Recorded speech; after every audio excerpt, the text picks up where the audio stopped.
Dans le cadre de la transparence et de la gestion responsable et redevable des finances publiques, la coalition congolaise Publiez ce que vous payez a initié une conférence de presse sur la place de Pointe-Noire, dans l'optique de présenter aux chevaliers de la plume et du micro, sans oublier la société civile, le rapport relatif à l'utilisation des fonds alloués à la lutte contre le coronavirus au cours de la période 2020-2022 au Congo-Brazzaville. Il ressort de cette enquête de graves dysfonctionnements dans la gestion des fonds disponibilisés et des faiblesses ont été relevées dans les procédures de passation de marché. Conséquence, plus de 25 milliards destinés à la lutte contre la pandémie se sont envolés dans la nature.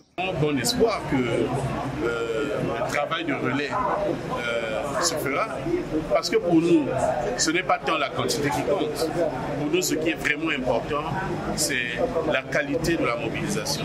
La façon dont les médias qui sont présents, qui ont été présents, vont pouvoir utiliser les informations que nous avons rendues disponibles.